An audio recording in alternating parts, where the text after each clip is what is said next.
السلام علیکم، میرا نام ہے احتشام جان اور آپ دیکھ رہے ہیں میرا یوٹیوب چینل۔ ناظرین، پاکستان کہانی کا آج سے سلسلہ دوبارہ شروع ہو رہا ہے۔ دوبارہ اس لیے کہہ رہا ہوں کیونکہ پاکستان کہانی میں ڈسکرپشن میں جس طرح لنک موجود ہیں، ہم نے ایک پورشن پہلے سارا کمپلیٹ کیا، ڈیٹیل میں کمپلیٹ کیا 1892 سے 1947 تک کا۔ اب ہم دوسرا پارٹ کرنے جا رہے ہیں۔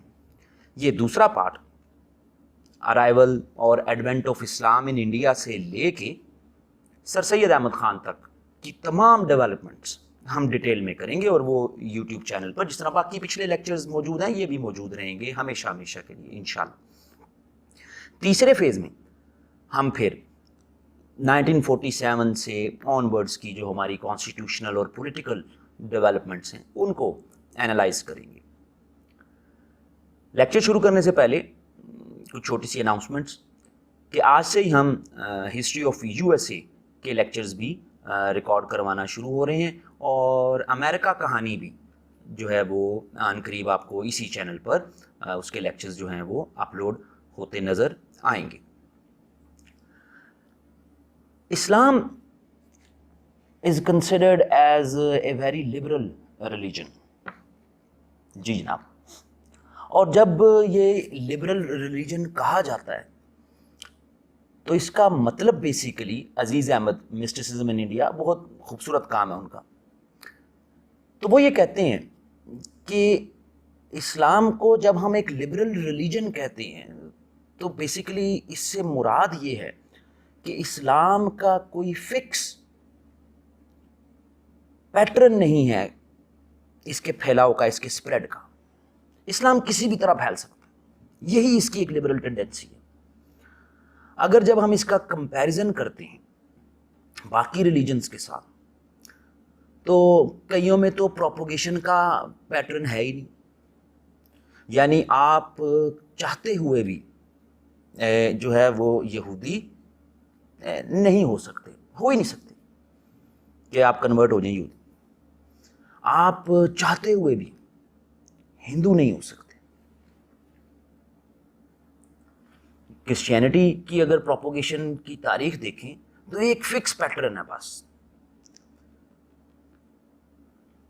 اس سے وہ ہٹتے نظر نہیں آتے۔ بازاروں میں جاتے تھے، لوگوں کو اکٹھا کرتے تھے، ایک پریچنگ کا سٹائل کہ بات کرنی ہے سب کو مجمع لگا کے۔ تو لارجلی ریلیجنز اپنی پروپوگیشن کے میکانزمز میں ریجڈ ہیں، جبکہ اسلام کی اگر ہم تاریخ دیکھیں اس کی پروپوگیشن کی تو اس میں ہمیں ریجیڈیٹی نظر نہیں آتی۔ کہیں ٹریڈرز نے پھیلا دیا، کہیں مسلم کانکسٹ ہوئیں، مسلم کانکسٹ کے بعد حسن سلوک اور مسلم ایڈمنسٹریشن کی سے متاثر ہو کے لوگوں نے اسلام قبول کر لیا۔ کہیں صوفی سینٹس، علماء کرام، کہیں صوفی سینٹس نہیں، کہیں علماء کرام نے لوگوں کو متاثر کر لی۔ کہیں ٹرائبل لیڈر کو آپ نے راضی کر لیا، اس سے متاثر ہو گیا اور اس کے ساتھ ٹرائب پورے کا پورا اسلام قبول کر گیا۔ سو مختلف پیٹرنز ہیں، جیسا کہ عرب ورلڈ ٹرائبل ورلڈ تھی، تو قبیلے کا سردار مان گیا تو پورا قبیلہ مان گیا۔ Northern African belt tribal belt تھی، سردار مان گیا قبیلہ مان گیا۔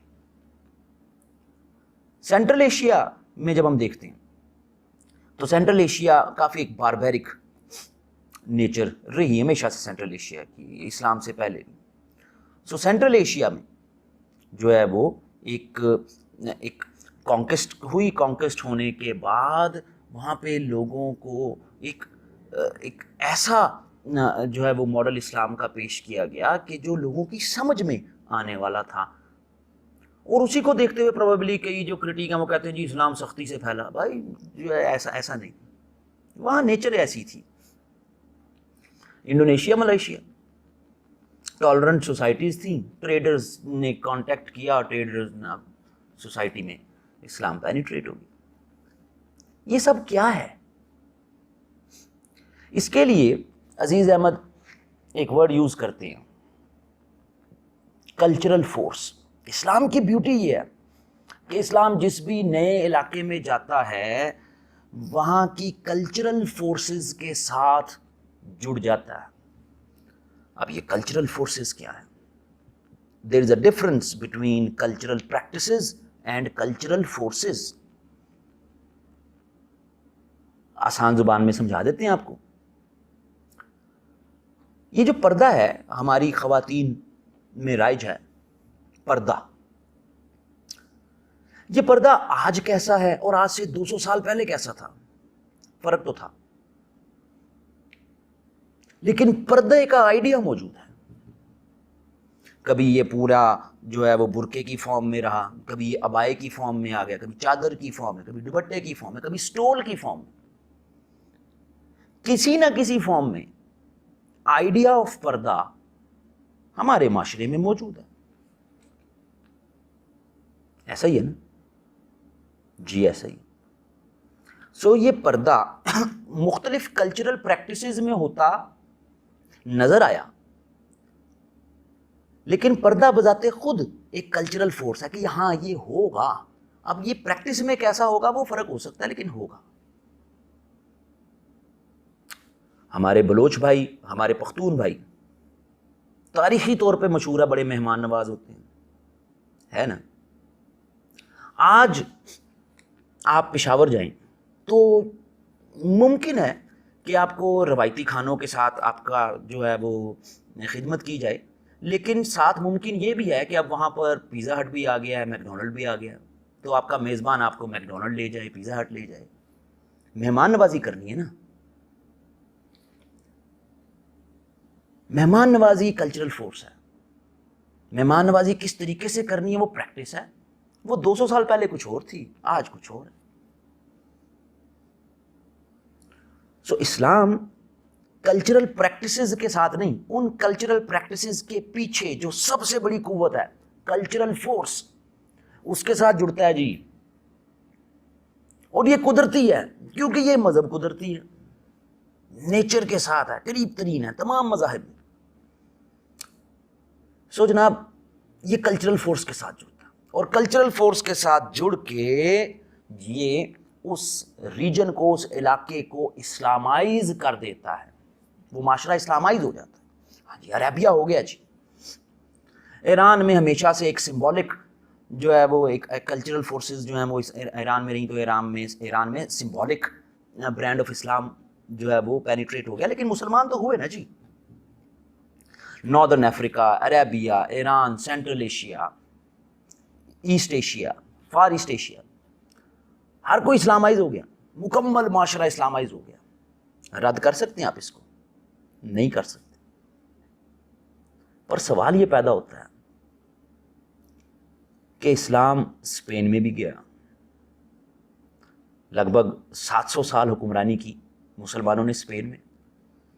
اسلام ہندوستان میں بھی آیا، لگ بھگ 1000 سال کی حکمرانی ڈائریکٹلی اور انڈائریکٹلی محمد بن قاسم سے لے کے اور برٹش کے آنے تک، 1857 کی جنگ آزادی تک کا کہہ لیں۔ لیکن نہ تو اسپین اسلامائز ہوا اور نہ انڈیا اسلامائز ہوا، تو یہ تو کنٹرڈکشن ہوگی۔ پر یہ کنٹرڈکشن ہے نہیں۔ اسپین میں پروپوگیشن آف اسلام کو فوکس ہی نہیں کیا گیا کہ جناب یہ بھی ایک اسٹیٹ کرافٹ کے ٹول کے طور پر کہ ہم پروپوگیشن کریں اسلام کی، اس کو اڈاپٹ ہی نہیں کیا گیا۔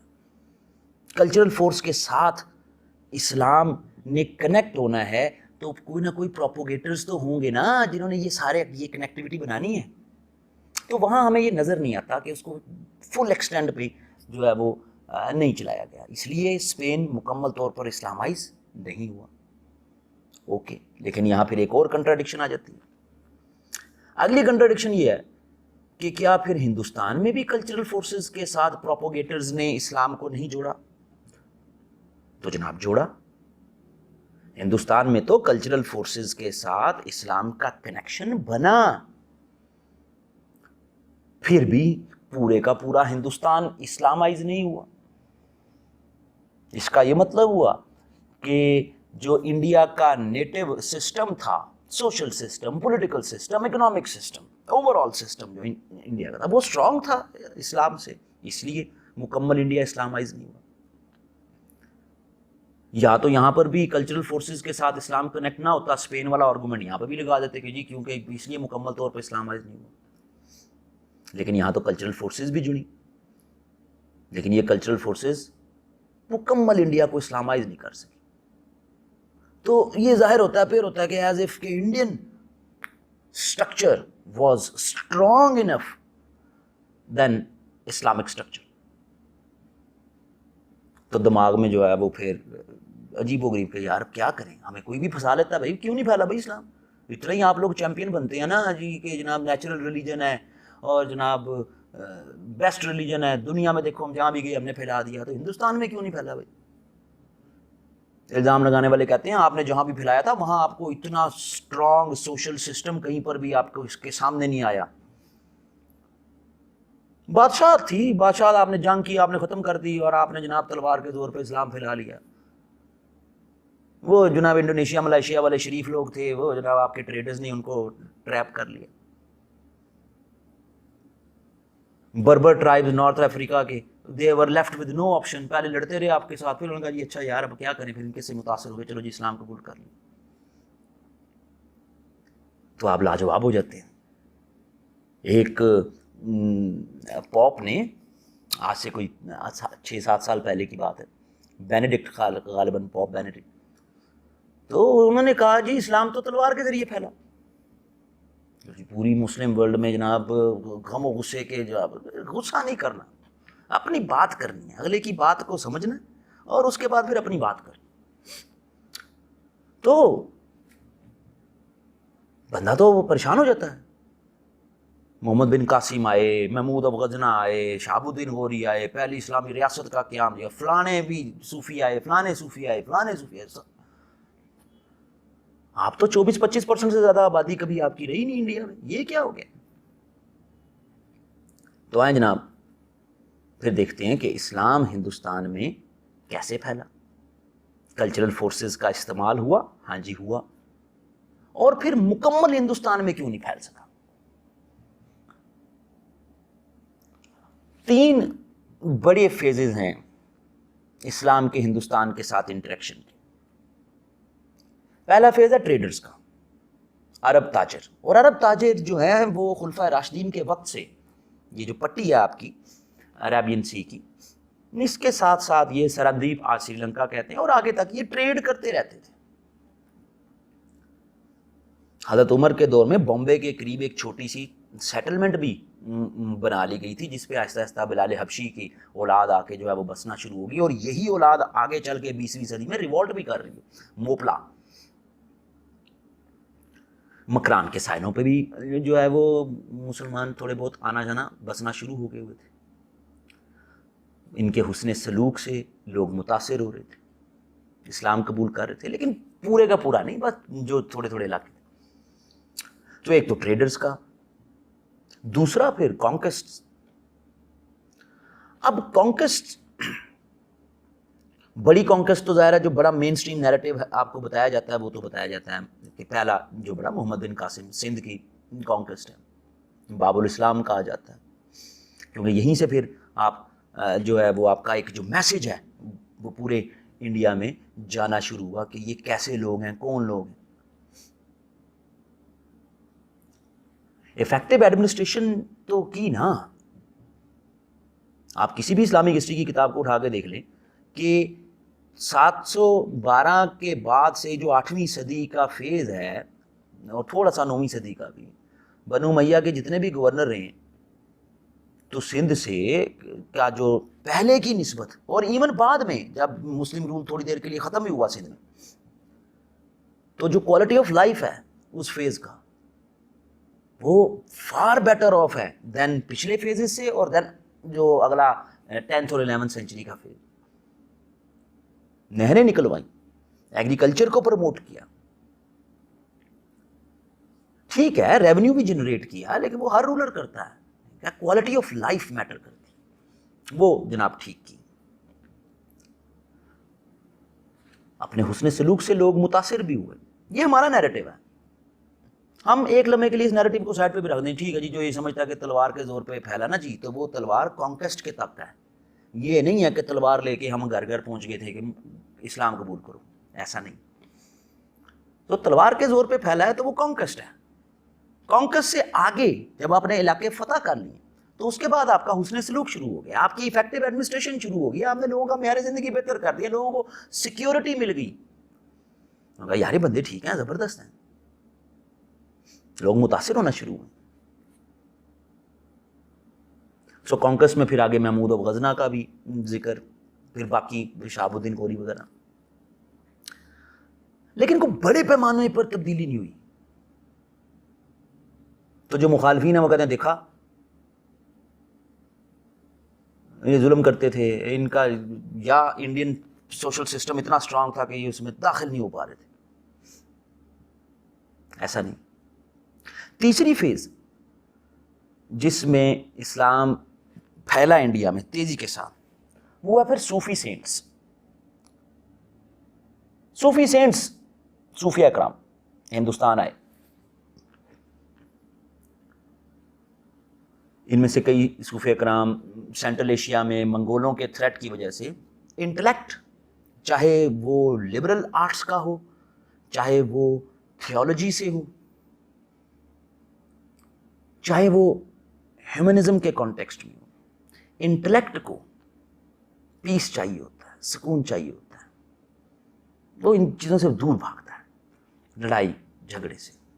تو ثابت ہے آٹومین امپائر نے جب استنبول کانکویسٹ کیا تو کانسٹینٹینوپل کی کانکویسٹ کے بعد جتنی لبرل آرٹس تھی, جتنا انٹلیکٹ تھا 15ویں صدی کے مڈ میں, یہ سارا بھاگا جو ہے وہ اٹلی کی طرف کہ نہیں یار, ہم نے یہاں مسلمانوں کے انڈر, ہم ان کے نیچے نہیں رہ کے اپنے علم کو آگے بڑھا سکتے. تو لوگ بھاگے گئے, کئی رک گئے, ٹھیک ہے, کئی چلے گئے.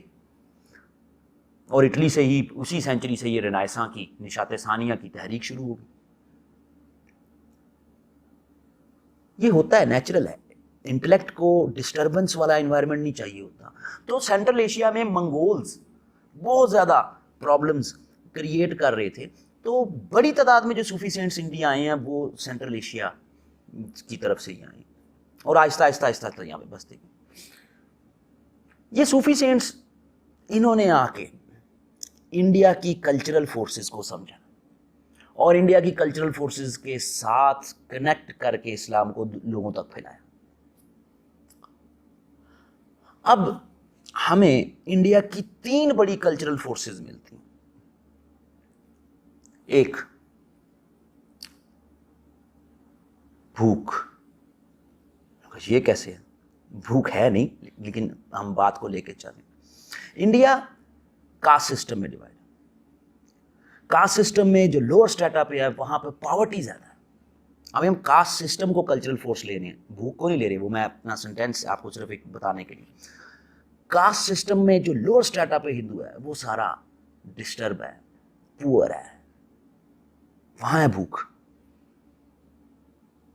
تو what Sufi saints did in India, nearly all, یاد رکھیے گا یہ بات نوٹ کر لیں, 11ویں صدی سے 15ویں صدی تک جتنا بھی بڑا صوفی ہے ہندوستان کا, اس کے آپ مزار پہ چلے جائیں, آپ کو سیڑھیاں چڑھ کے جانا پڑے گا. لاہور کے جو داتا دربار ہے, اس کی آپ پرانی اگر یوٹیوب پہ ویڈیوز دیکھیں تو اس پہ بھی آپ کو سیڑھیاں چڑھ کے جانا پڑتا ہے. تو آہستہ آہستہ پھر جو ہے وہ لاہور اونچا ہوتا گیا. یہ کیا بات ہے؟ یہ شہر سے باہر اونچے ٹیلوں پہ, اونچی جگہوں پہ اپنا ایک درسگاہ, اپنی خانقاہ بنا لیا کرتے تھے, اور وہاں پہ جھنڈے بڑے بڑے گاڑ دیا کرتے تھے تاکہ دور سے لوگوں کو پتہ لگ جائے کہ بھئی یہ ریسٹ کا ایریا بھی ہے.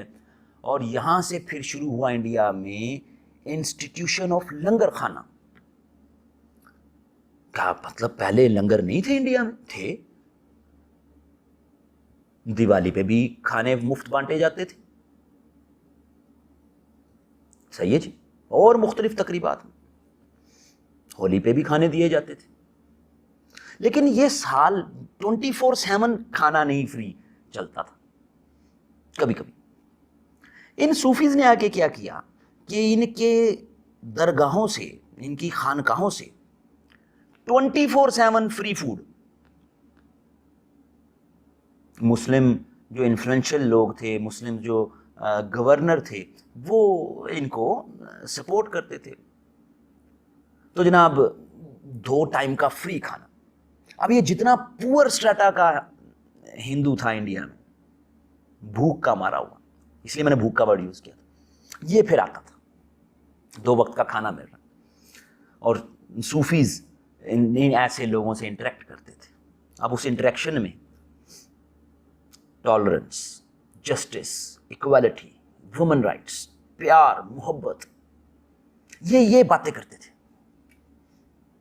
یہ وہ باتیں جو کہ انڈین کاسٹ سسٹم میں ہے ہی نہیں, موجود ہی نہیں تھی. ایکوالٹی وہ تو ہے ہی, انیکوالٹی کا سٹرکچر سارا. سو لوگ متاثر ہوتے تھے, اسلام قبول کرتے تھے. پھر اس کے ساتھ میوزک. میوزک کیسے کلچرل فورس ہے, پہلے بھوک کہہ دیا, میوزک ہے, وہ بھی سمجھاتے ہیں. ویدوں میں اور خاص طور پر یہ جو ہندو ریلیجن ہے, اس میں سے اگر آپ میوزک کو نکال دیں تو یہ بڑا جو ہے وہ روکھا مذہب ہو جاتا ہے. Music is indispensable in the religious practices of Hindus. ویدوں کے ماننے والے جو ہیں, ان کی جو تعلیمات کی پریکٹسز ہیں, اس میں میوزک یا جو میوزیکل آپ کہہ لیں کہ جو ترنم ہے آپ کہہ لیں, وہ بڑی انڈسپینسبل ہے. اور ایسی سوسائٹی کے لوگ آپ کا ڈسکورس کیسے سنیں گے بھائی؟ آپ بٹھا کے ان سے سوال جواب کریں گے, فلسفی آف اسلام پہ بات کریں گے, وہ کیسے متاثر ہوں گے بھائی؟ تو یہاں پھر میوزک ایز این انسٹرومنٹ اس کا استعمال کرتے نظر آتے ہیں صوفیز. تمبورا, اور پھر آگے چل کے قوالی. میوزک سے گاڈ کی پریز کرنی, پروفٹ کی, کمپینینز آف پروفٹ کی, لوگ انسپائر ہوں گے, قریب آئیں گے. تو جناب کاسٹ سسٹم میں جو پاورٹی کا آسپیکٹ ہے اس کو بھی ایڈریس کیا, میوزک کو ایڈریس کیا. لیکن جو سب سے مزیدار, دیٹ از میریکلز, معجزات, کرامات. ہندو ریلیجن میں, جیسے ہندو ریلیجن جب ہم کہہ رہے ہیں مطلب کہ ویدوں کے ماننے والے جو ویدک ریلیجن میں میریکلز بہت انڈسپینسبل ہیں جی, بہت زیادہ. آپ میریکلز نکال دیں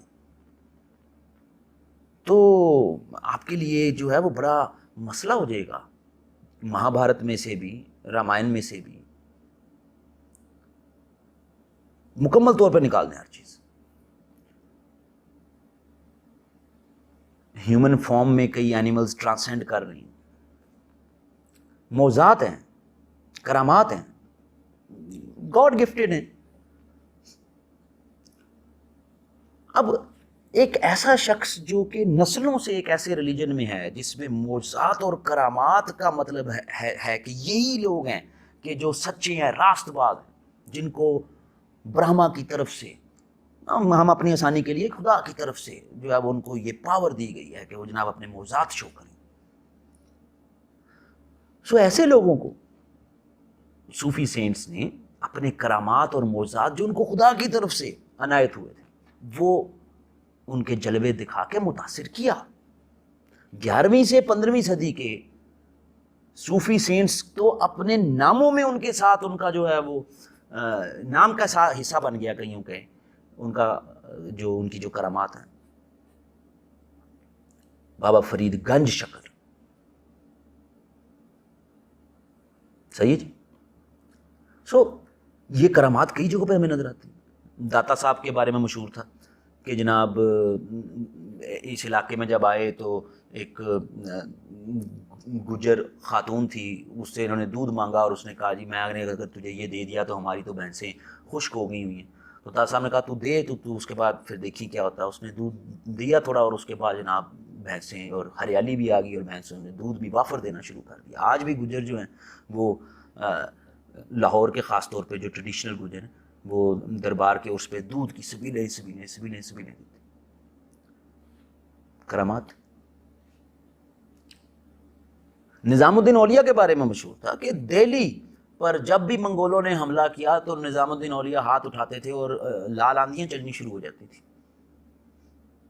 علاؤالدین خلجی جو ہے وہ تو خود شکریہ ادا کیا اس نے نظام الدین اولیاء کا کہ جناب آپ نے بچا لیا. سو ان کے کرامات سے لوگ متاثر ہوئے, اسلام قبول کیا. جب کلچرل فورسز تینوں افیکٹولی آپریٹ ہو گئیں اور خاص طور پہ یہ صوفیز نے کی, کچھ پہلے ٹریڈرز نے بھی اس لوگوں کو متاثر کیا, کانکس سے بھی لوگ جو ہے وہ حسن سلوک سے متاثر ہوئے ہیں, تو یہ تو پھر پورا کا پورا جو انڈین سب کانٹیننٹ ہے اس کو اسلامائز ہو جانا چاہیے تھا جی, نہیں ہوا. تو کیا یہ جو ہے جو کرٹیک کرتے ہو کیا یہ فضول آرگومنٹ دی جا رہے ہو اپنی بات کو بس جسٹیفائی کرنے کے لیے, یہ جی اسلام ہندوستان میں آیا اور یوں آیا اور یوں آیا, تو بتاؤ تو صحیح. یا تو اسی طرح کہہ دو پروپوگیشن نہیں کی جس طرح اسپین میں نہیں ہوئی سسٹمیٹک پروپوگیشن, یہاں تو کرنے کی کوشش بھی کی گئی پھر بھی نہیں ہوا. تو انڈین سسٹم ہی اسٹرانگ سسٹم ہے. پر جناب ٹائم, سرکمسٹانسز, کنڈیشنز ایک جیسی نہیں ہوتی. نو ڈاؤٹ سب نے کوشش کی لیکن مکمل اسلامائز نہیں ہوا. فتح اللہ گلن صاحب ٹرکی کے اسکالر جو آج کل وہاں پہ نہیں ہیں. فتح اللہ گلن صاحب کی کچھ کتابیں اردو میں ٹرانسلیٹ ہوئیں. ان میں 2 والیومز میں ایک کتاب ہے نور سرمدی. پہلے والیوم میں گلن صاحب اس میں بات کرتے ہیں, بڑی مزیدار بات کرتے ہیں کہ نان مسلم اس بات کو سمجھ نہیں سکتا کہ جب کوئی دوسرا نان مسلم اسلام قبول کرتا ہے تو اس کی لائف میں ایک دم ایک پیراڈائم شفٹ آ جاتا ہے. یہ کیسے آ جاتا ہے؟